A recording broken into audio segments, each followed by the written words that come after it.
Le Sénégal démocratique est-il en mesure d'organiser un scrutin à même de respecter les normes et standards internationaux, gages de paix et de stabilité?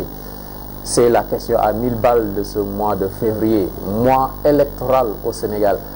Pour en parler, oui, des acteurs, mais surtout un des arbitres de ce scrutin sénégalais, Moundiaye Cissé, une des figures de cette société civile sénégalaise qui s'active surtout autour de la démocratie et de la bonne gouvernance. Bienvenue sur ce plateau de Toute la Vérité. Merci beaucoup, Pape Cheikh. Je souhaite également une bonne émission aux Sénégalaises et aux Sénégalais qui nous suivent à travers le groupe des médias et vous remercie de cette invitation. La campagne démarre dans quelques heures, à minuit, ce dimanche. Oui, les conditions sont réunies pour une campagne électorale tranquille. Il faut dire que, on peut dire qu'en tout cas, il y a nécessité d'aller vers une campagne électorale tranquille. Maintenant, tout dépend des acteurs qui sont autour de ce scrutin. En tout cas, nous avons des inquiétudes très fortes et des inquiétudes très légitimes par rapport au contexte très tendu, le contexte préélectoral, marqué par la rupture du dialogue, marqué par l'élimination de certains candidats comme Karim Wade, comme Khalifa Sall, marqué par également l'élimination d'autres candidats, marqué également par des protestations venant de beaucoup d'acteurs politiques. Donc ce qui fait que nous sommes un peu inquiets quant à... Oui, nous sommes un peu inquiets parce que là, d'après vos dires et d'après votre dernier communiqué, vous avez tenu une réunion le 25 janvier dernier, vous démontrez beaucoup plus d'inquiétude. Mais quand je dis un peu inquiet, ça veut dire que nous faisons confiance au sens de la responsabilité de nos acteurs politiques. Il y a eu des moments assez sombres dans l'histoire politique du Sénégal, mais le peuple sénégalais a toujours fait preuve de maturité et on a pu toujours voter et le lendemain aller au boulot, comme on dit. En 2012, vous avez vu avec la candidature de Maître Wade, contestée par l'opposition et validée finalement par le Conseil constitutionnel, il y avait eu beaucoup de conflits, beaucoup de protestations, mais in fine, il y en a eu une alternance apaisée. Et donc c'est tout ce que nous souhaitons donc, pour ces élections-là, et nous ne ménagerons aucun effort pour y arriver.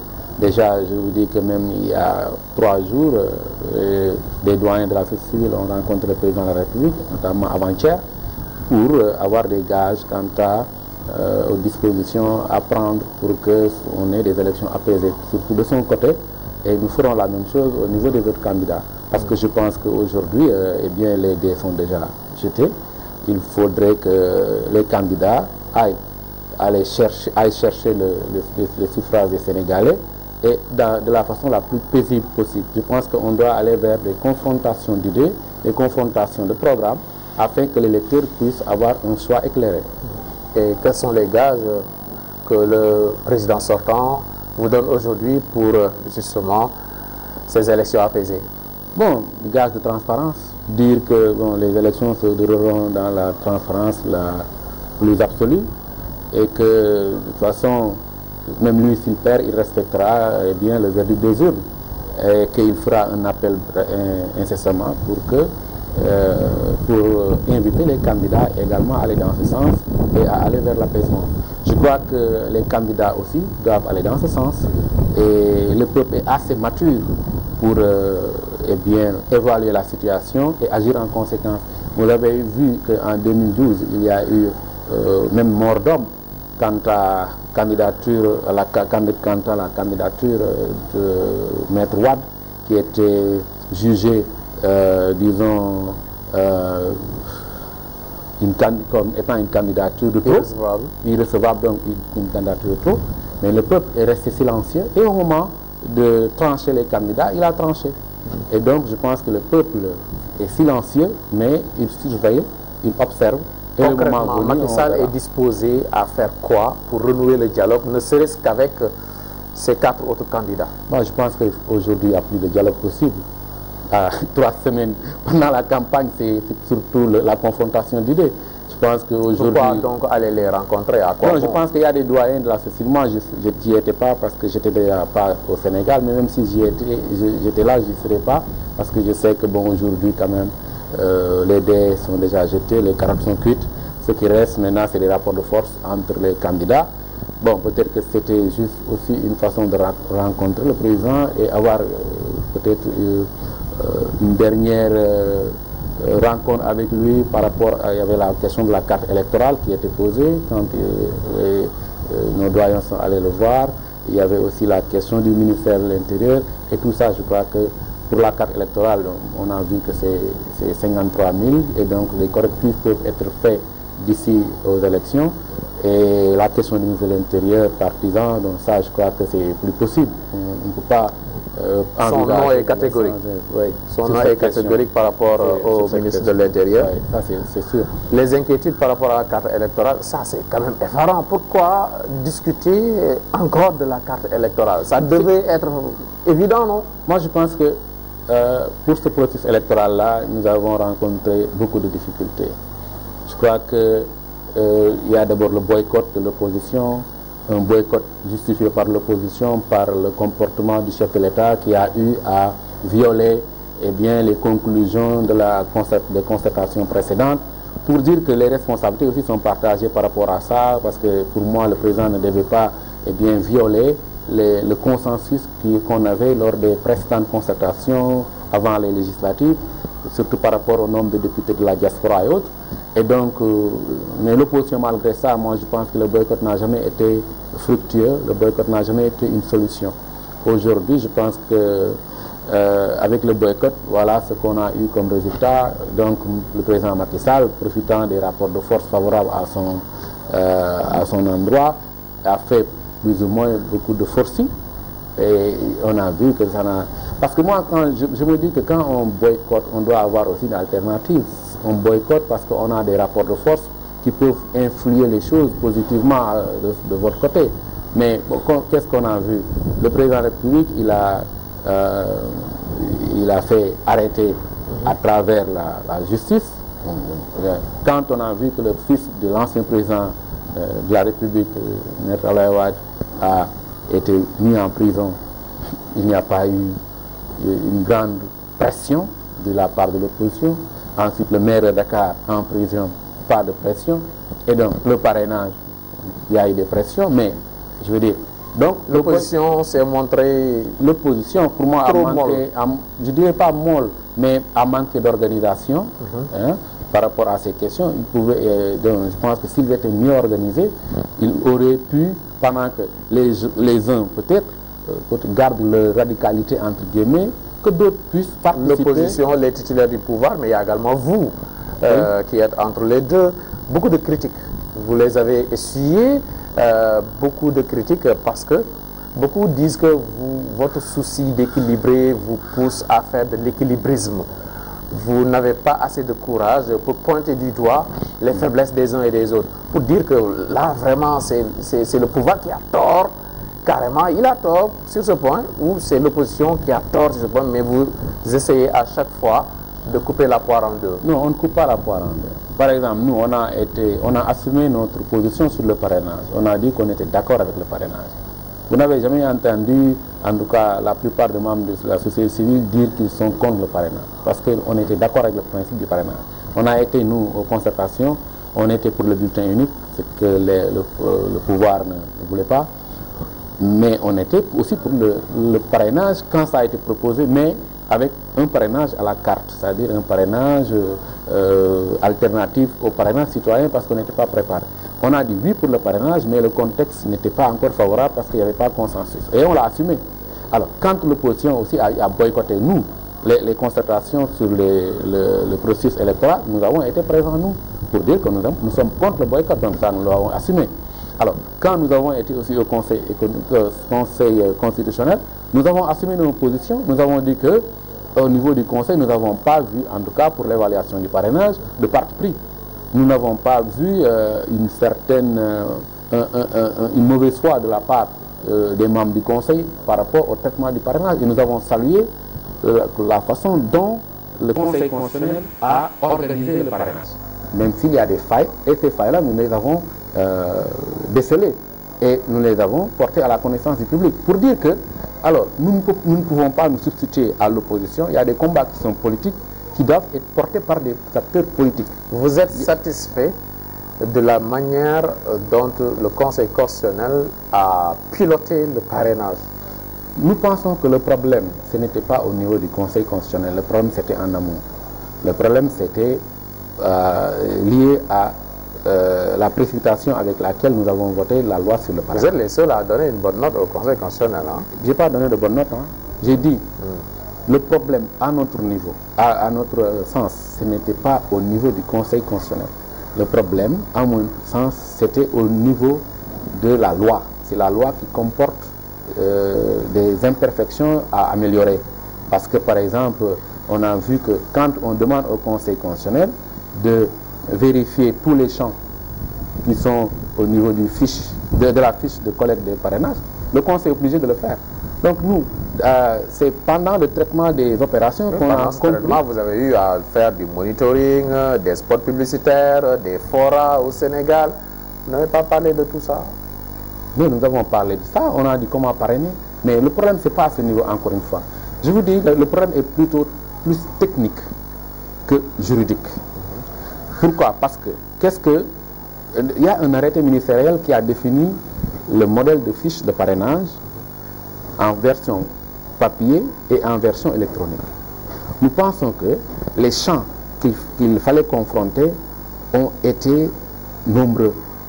Il fallait confronter comme champ le prénom, le nom, la région de vote, le numéro de carte d'électeur, le numéro de carte le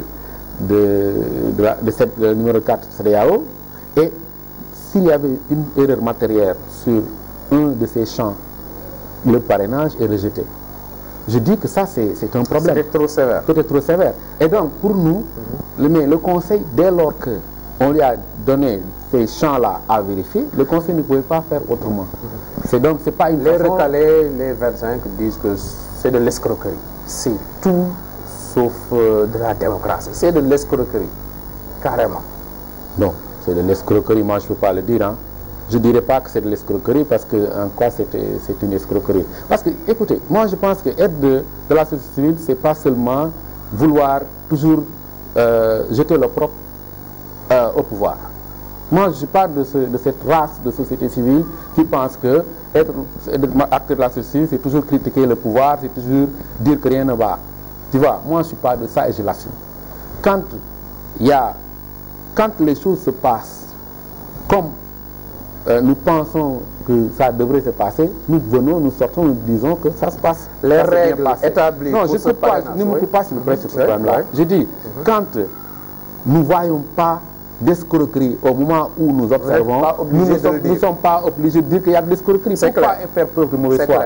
On a dit que pendant qu'on était dans la salle où se déroulaient les opérations, tous les candidats étaient sur le même pied d'égalité. C'est ce que nous avons vu. Et que pendant que nous étions dans la salle, les opérations se sont déroulées à nos yeux comme ça devrait se dérouler. Il y a seulement la question du logiciel que nous n'avons pas maîtrisé. Mais nous savons ce que le logiciel traitait. On savait que le logiciel traitait les champs qu'il confrontait avec le fichier. De fond. Voilà. Maintenant, ce que nous ne maîtrisons pas, nous ne sommes pas les informations, le Conseil a pris des informations. Ils disent que vous avez fait preuve de naïveté. Non, ce n'est pas de la naïveté. Parce que vous vous êtes contenté du fait que le Conseil constitutionnel a accepté votre présence dans la salle et vous vous êtes dit, oui, une grande avancée, sans vous soucier des modalités, surtout de ce logiciel. Attends. Ça, c'est vraiment ne pas connaître ce qui s'est passé. Nous, d'abord, il faut reconnaître que déjà, nous nous sommes battus, nous avons fait preuve d'abnégation pour rencontrer les autorités et rencontrer le Conseil constitutionnel déjà pour que la commission-là soit mise en place en présence des candidats. C'est un acquis pour nous. Deuxièmement, notre présence est aussi un acquis. Troisièmement, avant le démarrage des opérations de vérification, le Conseil a sorti une décision pour dire, voilà, parce que le Code est laconique sur les modalités de vérification, le Code confie les modalités au Conseil. Et le Conseil a sorti une décision pour dire, voilà comment je contrôle le parrainage. Vous, comme des enfants avec du chocolat, tout heureux, oui, vous vous êtes dit que ce sont des acquis énormes. Pour la première fois, le Conseil constitutionnel accepte notre présence ici et ça vous a suffi. Mais non, mais ça ne nous a pas suffi, sinon on ne serait pas sorti pour dire les faiblesses de ce processus de vérification. On a cité 5 points faibles dans le processus de vérification. C'est vrai, il y a des acquis, on l'a dit, parce qu'il ne faut pas être nihiliste. Mais il y a des faiblesses. Nous avons dit que la loi déjà constitue beaucoup de faiblesses. Et tout est lié à la loi. D'abord, la loi n'a pas été très claire sur la réglementation sur l'ordre de dépôt, ce qui a donné lieu à des contestations. Deuxièmement, nous avons pensé qu'on a trop exigé aux candidats. Les erreurs matérielles, on pouvait les accepter. Parce que ce qu'on recherchait, c'est la véracité, l'effectivité du parrainage. L'effectivité du parrainage. On a dit que donc c'était pas normal que pour les erreurs matérielles, on supprimait, on invalidait des candidatures. On a dit que également, on devait se donner les moyens de faire une bonne vérification, parce qu'en amont, on pouvait avoir une plateforme qui permettait, une plateforme électronique qui permettait aux candidats de pouvoir constater les doublons au moment de la saisie de leurs données. Mais l'État a manqué un peu a failli à sa mission par rapport à ça, parce qu'il n'a pas donné aux candidats le moyen de recommandations voilà, pour 2024. Non, pas pour 2024. Des recommandations même pour les élections locales, parce que les élections locales vont. Maintenant, qu'est-ce que par exemple la société civile peut faire? Vous savez, je vous dis une chose, l'observation obéit à des règles et des principes. Il y a des normes et des standards en matière d'observation. Quand on est observateur, c'est qu'on est dans le jeu, on observe. On ne peut pas changer les règles du jeu pendant le jeu. Donc, étant observateur, même si vous étiez là-bas, vous ne pouvez pas changer la loi. Donc, tout ce qu'on pouvait faire, c'était de voir comment les choses se passaient. Pour rectifier dans le futur. Pour rectifier, parce que c'est ça l'esprit de l'observation électorale. Un observateur électoral peut, pendant que l'observation se passe, voir quelles sont les failles et le dire pour voir. Et puis, nous, pendant que l'observation se faisait, on ne pouvait pas changer les règles, mais on avait proposé des moyens d'amélioration quand ça ne violait pas la réglementation. Par exemple, c'est nous qui avons poussé le Conseil à communiquer à donner aux candidats les rejets pour autres motifs, avec des détails, avec les noms et prénoms. Le Conseil, vous savez, le Conseil ne faisait pas ça. Le Conseil, vous vous souvenez, en 2012, quand on rejetait la candidature de Youssou Ndour de Kebaken, le Conseil ne les a même pas reçus pour leur dire voilà les raisons pour lesquelles on a rejeté vos candidatures. Des avancées malgré tout. Voilà. Et la leçon à tirer de tout ce processus accidenté, de ces péripéties, c'est quoi? Est-ce qu'on peut s'attendre malgré tout d'assister à une campagne électorale sérieuse, crédible, à un scrutin qui va respecter encore une fois les normes et standards internationaux? Moi, je pense que tout dépend des candidats. S'attendre à une campagne électorale crédible, à une campagne électorale intéressante, dépend des candidats. Et moi j'ai encore beaucoup d'espoir aux candidats qu'on a ici, parce que c'est des candidats, à mon avis, qui ont déjà une expérience en matière d'élection. Vous prenez le président Macky Sall, bon, ça, il n'y a rien à dire. Vous prenez Idrissa Seck, c'est quelqu'un qui a une très grande expérience électorale et qui va pouvoir faire une offre programmatique intéressante, à mon avis. Le candidat Sonko que vous avez vu, qui est une révélation de cette présidentielle-là, est en train de faire un excellent travail de mobilisation, de communication et d'offre programme. Le président Sall également, qui a fait ses preuves avec les élections législatives. Et Madické, derrière Wade, a pu capitaliser. Donc, les 5 candidats, à mon avis, sont des candidats expérimentés sur qui on peut compter pour avoir une campagne électorale intéressante. Okay. Quand je suis Sonko, même avant la campagne, qui réunit des gens, qui communique, qui change la façon habituelle qu'on avait avec des meetings, tout ça. On voit un candidat qui présente son programme, un candidat voilà, qui fait des propositions alternatives, etc. Je pense qu'on peut avoir espoir d'avoir une campagne électorale. Les offres programmatiques, le scrutin, son organisation, on en parle après la page publicitaire avec Mouniaï Sissé de l'ONG 3D et du collectif des organisations de la société civile pour les élections au Sénégal.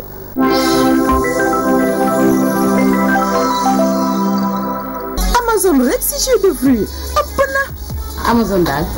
jus bu neex la. soo koy naan. waaw da ngay def sa ay fruits. jus Amazon. bariwul suukar. am na Amazon orange. waaw am na Amazon mangue. ñaar. am na cocktail bi. ñett. am na Amazon ananas. ñeent. am na Amazon pêche. ma ne yow Rose ana Amazon. Amazon rek si jus de fruits ëpp na.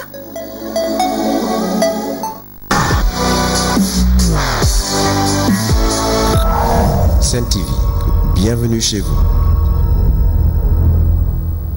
Merci de rester avec nous. Les points pendants par rapport à ce processus. Moi, je pense qu'on vient d'avoir la carte électorale. Il y a eu des déplacés, donc ils sont au nombre de 53 000 et poussières. Et je crois que ça aussi, ça doit faire l'objet de communication, aussi bien par la société civile que les acteurs politiques, pour que tous ceux qui sont déplacés par rapport à la carte électorale puissent être informés de leur nouveau lieu de vote. Ça, c'est important. Ensuite, il y a le fichier. Donc, il y a des rumeurs selon lesquelles il y a 3 fichiers, il y a 2 fichiers, etc. Je crois que quand le fichier sera remis au candidat, parce que c'est une doléance, on sera édifié sur la question. Et là, on pourra confronter le fichier remis au candidat. Pour vous, c'est une simple rumeur, hein? Non, je ne dis pas que c'est une simple rumeur, mais je dis... Est-ce que vous pouvez dire que ce n'est pas une rumeur? Moi, je ne peux pas encore la tester. Je dis que quand on aura le fichier qui sera remis au candidat, c'est à ce moment-là qu'on pourra dire que... Parce que je ne peux pas dire de façon absolue que c'est vrai qu'il y a 3 fichiers et 2 fichiers. Moi, je ne suis pas dans la démagogie, tu vois, pour dire qu'il y a 3 fichiers. Non, je ne peux pas la tester. Je dis qu'il y a des rumeurs selon lesquelles il y a 2, 3 fichiers. Il faudrait donc qu'on essaie de, quand le fichier sera remis au candidat, à la Sénat, aux OGE, qu'on puisse confronter, de voir est-ce qu'il y a eu 3 fichiers, 2 fichiers, etc., pour tirer les conclusions par rapport à ça. Ça aussi, je crois que c'est important. Maintenant, le reste, c'est le défi du retrait des cartes. Je crois qu'aujourd'hui, contrairement à ce qui s'est passé aux élections législatives, on doit tout faire pour que chaque citoyen dispose de sa carte. Donc c'est un challenge que l'État est tenu de relever, parce que le droit de vote est inaliénable. Chaque citoyen qui est inscrit sur les listes électorales doit recevoir sa carte. Donc ça, c'est des défis. Le ministre de l'Intérieur, Aly Ngouille Ndiaye, lors de sa dernière conférence de presse, parle d'un taux de 97% de retrait de cartes. Même s'il y avait 98%, 99%, 1%, c'est 60 000. C'est un record quand même au Sénégal. Non, je dis qu'on doit tout faire pour que tous les Sénégalais inscrits disposent de leur carte. Donc, qu'il y ait même 95, 96, 97, l'essentiel c'est que les Sénégalais, parce que même 1% c'est quoi? C'est 60 000. Vous voyez un peu? 66 000. 1% c'est 66 000 multiplié par 3. 66 000 multiplié par 3, vous voyez un peu? 3 fois 6, 18. C'est 180 000 cartes donc, qui sont en souffrance. Même si c'est 97. Donc, c'est dire qu'on doit continuer les efforts pour que les gens retirent leur carte. Retirer sa carte est une chose, aller voter est une autre chose. Et on doit aussi sensibiliser les Sénégalais à aller voter.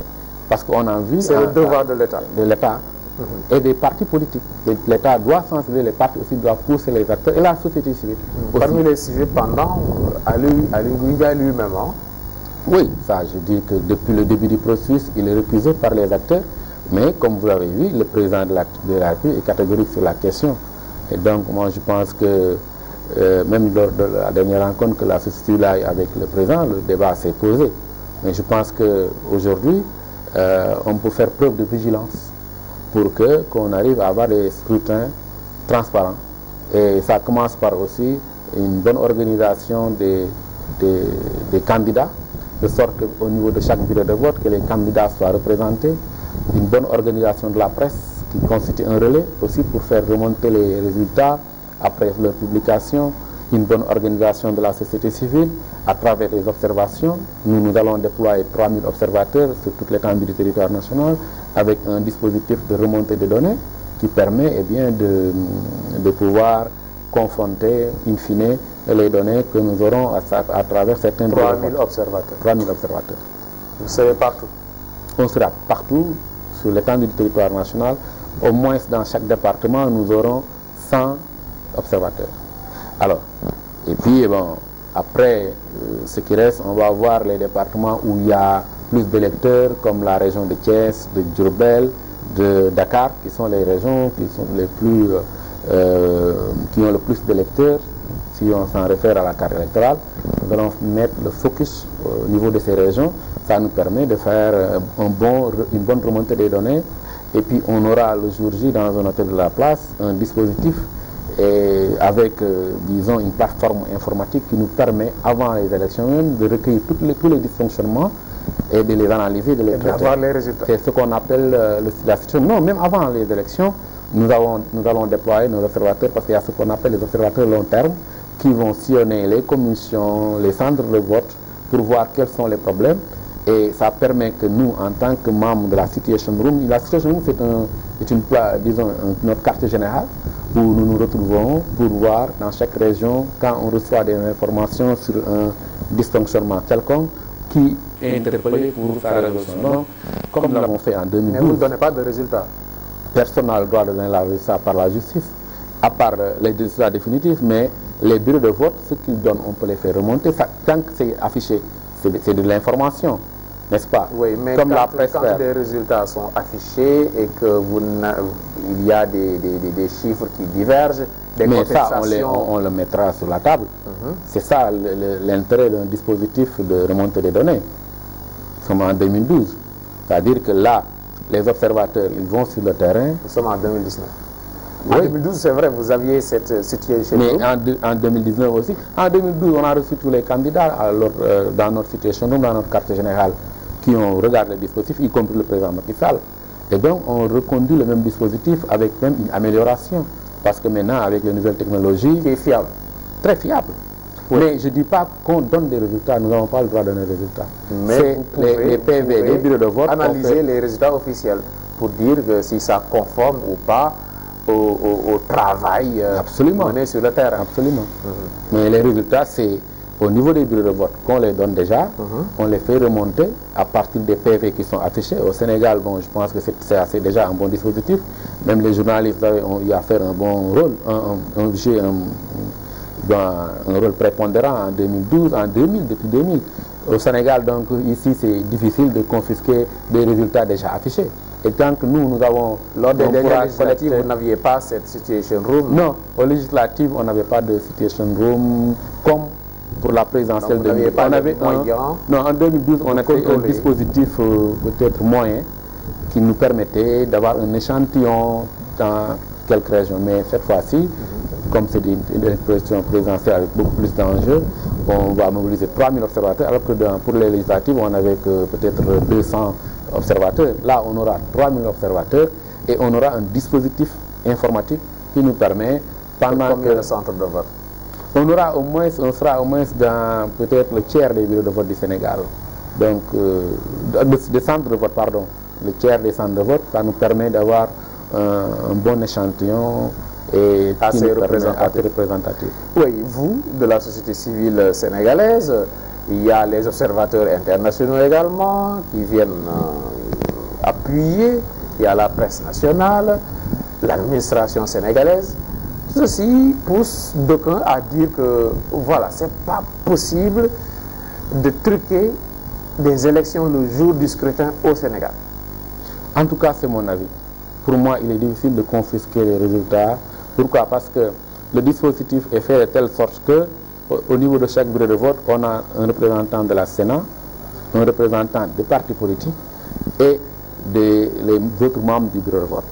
Et au moment du décompte, tout le monde est présent et le PV doit être signé par tout le monde, y compris les représentants de la Sénat.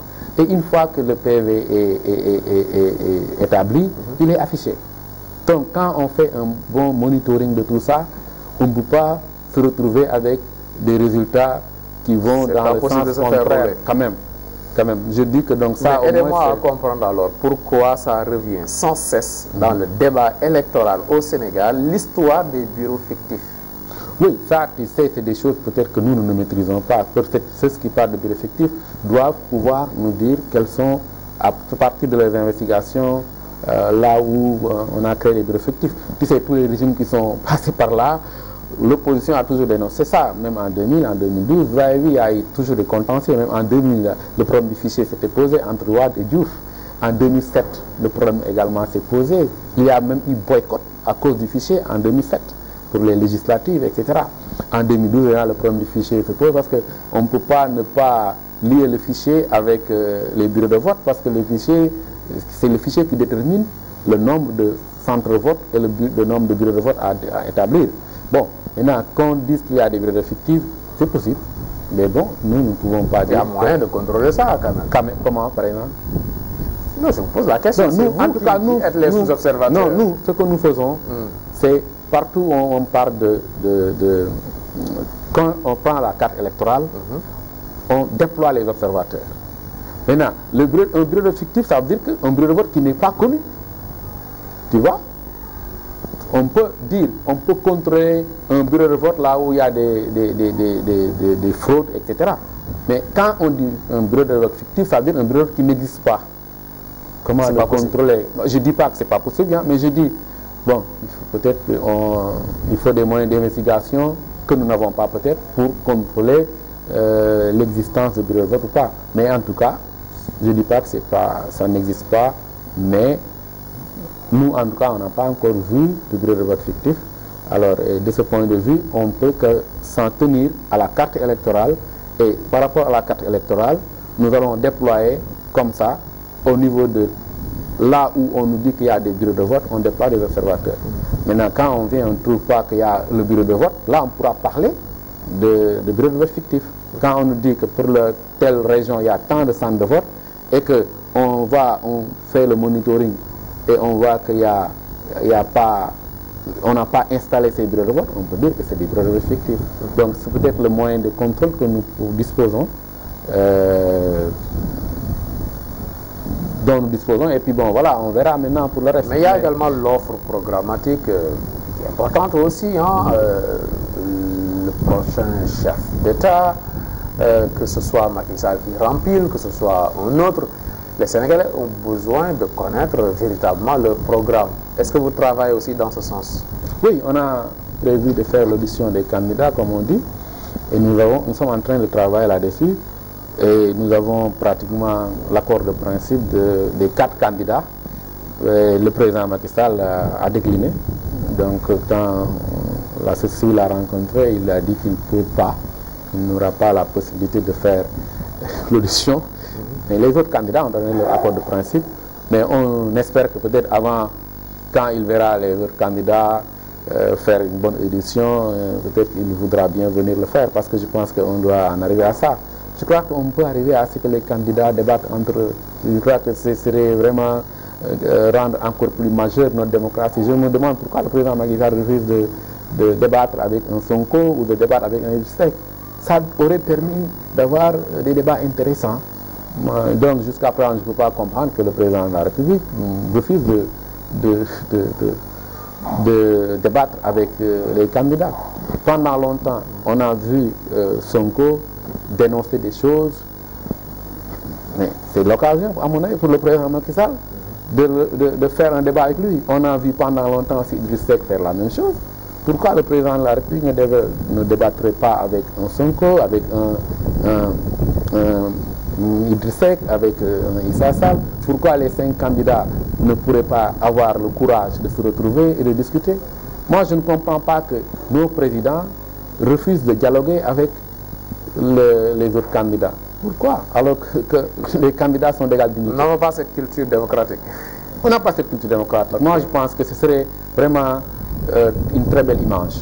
Et ce serait vraiment intéressant pour les électeurs de savoir là où se trouve la vérité. Parce qu'il y a eu beaucoup de dénonciations par-ci, de dénonciations par-là. Une confrontation d'idées des candidats pourrait permettre de faire éclater la vérité. Le refus de se soumettre à cet exercice, oui, mais il y a également le phénomène de la transhumance qui rend flou ce débat politique. Oui, c'est un phénomène que nous regrettons tous, parce que moi déjà, sur le principe, je dis, je ne juge pas les gens par rapport à leur choix. Chacun est libre de son choix. Alors, mais au Sénégal, on a vu que quand les gens renoncent à des privilèges et démissionnent, on les considère comme des héros. Quand les gens quittent maintenant l'opposition pour aller vers le pouvoir, on les considère comme étant des traîtres, entre guillemets, comme étant... voilà quoi.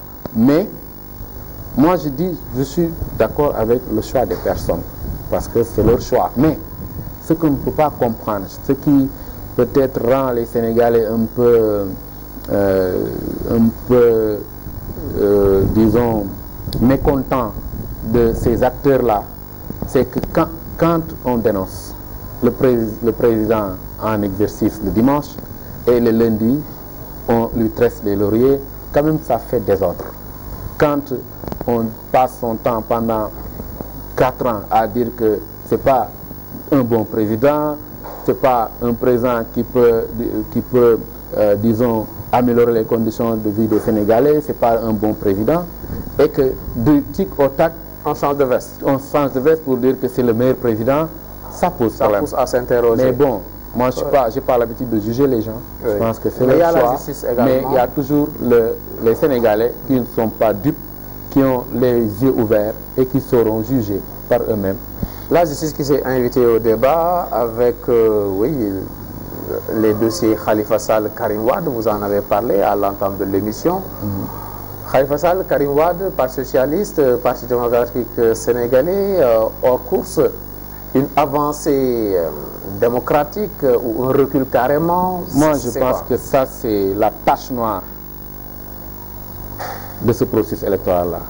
Les cas Khalifa Sall, Karim Wade sont les taches noires de ce processus électoral et qui risquent de rendre Macky Sall, même s'il passe, comme étant un président mal élu.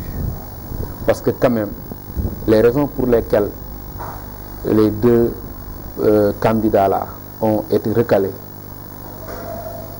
ne peuvent pas être considérées comme des raisons justes.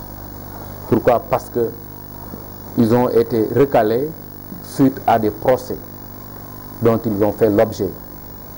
Et ces procès-là, personne ne peut dire qu'il n'y a pas de politique autour. Ce qu'on reproche à Khalifa Sall, ce qu'on a reproché à Karim Wade, mais il y a énormément d'autres acteurs politiques dans l'entourage du président à qui on peut reprocher la même chose, sinon pire, mais qui n'ont pas fait l'objet de poursuites. Et ça, nous le regrettons, nous le dénonçons, nous nous indignons fortement par rapport à cette situation. Moi, quand je parle de ces deux cas-là, je suis hors de moi, parce que c'est de l'injustice pure et dure. Il y a combien de rapports d'audit faits par l'inspection générale du travail, combien de rapports, l'inspection générale d'État, combien de rapports d'audit faits par l'OFNAC qui sont restés sans suite. Le président de la République, Abdoulaye Wade, il donnait suite parfois à des rapports des organes de contrôle, mais pas seulement pour des rapports concernant l'opposition. On a vu le président de la République emprisonner ses partisans suite à des rapports d'audit les concernant. Mais ce qui est bizarre avec les cas Khalifa Sall, avec les cas Karim Wade, c'est qu'on n'a jamais vu une suite donnée à un rapport concernant des proches du président Macky Sall. C'est comme si que, entre guillemets, les voleurs ne sont que dans l'opposition. Ça, je crois que c'est à dénoncer, c'est à regretter pour notre démocratie. Je crois qu'on doit avoir une justice équitable, une justice pour tous et par tous. Et c'est ça qui, à mon avis, constitue la tache noire de cette élection, de ce processus électoral. C'est le plaidoyer de Moundiaye Cissé de ce dimanche, jour d'ouverture officielle de la campagne électorale pour cette présidentielle sénégalaise. Malgré tout, le même Macky Sall peut organiser un scrutin fiable. En tout cas, nous avons espoir que le scrutin sera fiable, parce que déjà, nous verrons au grain, nous, en tant qu'acteurs de la société civile, mais je suis convaincu également que les candidats verront également au grain, et le peuple sénégalais également verra au grain. Je crois que jusqu'ici, le peuple a toujours fait preuve de maturité pour éviter que les verdicts soient confisqués par qui que ce soit. Et j'en profite pour lancer un appel à l'État à faire preuve de professionnalisme. Déjà, nous avons des fonctionnaires professionnels, des fonctionnaires dignes qui peuvent faire un travail transparent. Et donc, qu'ils ne subissent pas de pression pour qu'on ait des élections libres, justes et transparentes, parce que il y va de la stabilité de ce pays. Et donc, j'en appelle à la responsabilité de tous, aussi bien de l'État, pour veiller à ce que les élections soient transparentes, en donnant les cartes aux électeurs et en veillant à ce que tout le processus soit transparent, aux acteurs de l'opposition à éviter de faire appel à la violence, parce que la violence ne peut pas nous servir, la violence ne peut que nous desservir. Et donc, un mot sur les observateurs internationaux. Bon, je crois que les observateurs internationaux, c'est également, ils complètent l'action des observateurs nationaux, parce que les observateurs nationaux, peut-être tout leur travail va être centré au niveau national, c'est-à-dire que le fruit de leur travail, leur rapport, mais les observateurs internationaux pourront porter la voix hors de nos frontières quand ils feront leurs déclarations. Mais beaucoup s'interrogent sur le fait que vous êtes là de manière permanente, vous suivez le processus depuis des années, entre élection et élection. Ces observateurs internationaux viennent à la veille du scrutin et souvent, leur voix est beaucoup plus audible que la vôtre. Comment est-ce possible? Non, comment ça, leur voix est beaucoup plus audible que la nôtre? Non, je ne crois pas. La voix des observateurs nationaux est beaucoup plus audible pour moi même que celle des observateurs internationaux. Ça dépend, à mon avis. Quand nous sortons pour dire que les élections se sont passées de façon transparente, je crois que ça donne beaucoup plus de crédit même qu'un observateur étranger qui vient pour dire que les élections sont passées de façon crédible ou pas. Parce que nous vivons la situation au jour le jour. Vous avez vu, depuis 5 ans, vous me voyez sur ces questions, vous voyez d'autres peut-être mieux que moi sur ces questions. On est mieux que par l'intérêt supérieur de la nation. Nous ne sommes pas payés pour faire ce travail-là. On ne reçoit rien du tout pour être sur les plateaux, faire le plaidoyer, etc. Alors, nous le faisons... Vous n'êtes pas payé. Vous ne gagnez pas mandat. Comment ça? Vous êtes financé pour faire tout ça? Non, on est financé pour faire des activités, mais pas pour faire le plaidoyer pour des élections libres et transparentes. Par exemple, les observateurs, ils ont des indemnités de transport pour leur déplacement. Et vous savez combien gagne un observateur? 25 000. Ça, c'est pas de l'argent. Les observateurs que vous voyez là, qu'on déploie, on leur donne 25 000 francs CFA. De quoi se paye un sandwich, une boisson. Le reste, c'est surtout les inputs, comme on dit. C'est les gilets, les t-shirts, les casquettes. C'est ça qui consomme peut-être de l'argent. Pour mettre sur pied une situation avec les machines, les observateurs qui viennent, tu vois, les dispositifs, vous voyez, tu as vu, véhicules, tout ça, c'est de l'argent. Quand même. Mais c'est ça que je dis. Tu l'as dit même. Quand on finance une observation électorale, c'est quoi? Qu'est-ce qu'on finance? Les inputs, les intrants. C'est-à-dire, on finance l'hôtel. Il y a des commissions pour les organisateurs. Quelle commission? En tout cas, moi, je ne vois pas de commission. Ok. Maintenant, quand on finance les observateurs, c'est les frais de déplacement. Quand c'est des observateurs internationaux, maintenant, c'est vrai, on leur donne des indemnités de logement et d'hébergement. Bonne campagne électorale, Moundiaye Cissé? Oui, je souhaite ça en tout cas aux Sénégalais. Je souhaite parce que le Sénégal, quand même, à ce niveau, doit pouvoir avoir toujours une campagne électorale encore plus intéressante. Cette fois-ci, c'est pas un peu trop sérieux avec ces 5 candidats. Souvent, on se marrait aussi, hein. Vous savez, sur la télévision nationale, des novatrices à la folie par moment. Vous savez, toute campagne a sa particularité. Là, on était habitué à 14 candidats, mais avec peut-être 3 minutes. Là, on aura 5 candidats pour... 3 minutes, mais on a envoyé des candidats qui avaient beaucoup de peine à boucler ces 3 minutes. Il faut divaguer. Oui, tu vois. Donc, moi, je pense que ça a été une sélection. Et bon, même s'il y a des imperfections, on n'aura pas de candidat comique. Moi, je dis que le parrainage est un couteau à double tranchant quand même. On a commencé à voir des recompositions par-ci et par-là. Vous voyez un peu tous les candidats qui vont rejoindre le candidat Macky Sall, d'autres qui vont rejoindre le candidat Sonko, d'autres Issa Sall, vous voyez un peu. Et peut-être qu'on aura des surprises, d'agréables surprises.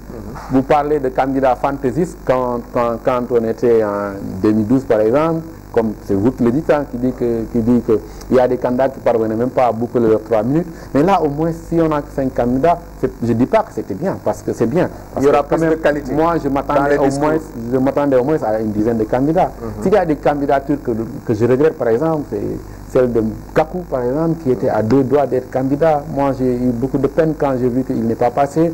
Le candidat Bougane Gueye Dany également. Parce que quand même, on peut se dire que c'est des candidats, peut-être bien d'autres, mais quand même dans le lot qui pourrait apporter beaucoup plus de diversité. Oui, on va dans le lot des candidats, dans le lot des candidats éliminés, il y en a des candidats qui pouvaient quand même apporter un plus. C'est dommage. Bonne campagne électorale à vous tous. Nos soirées électorales, c'est également sur Sen TV, tous les soirs à partir de 22 h. Des soirées électorales, donc des blocs d'information à Wolof, avec les différents candidats et leur parcours dans ce Sénégal politique. Merci, à dimanche, Inch'Allah, pour un autre numéro.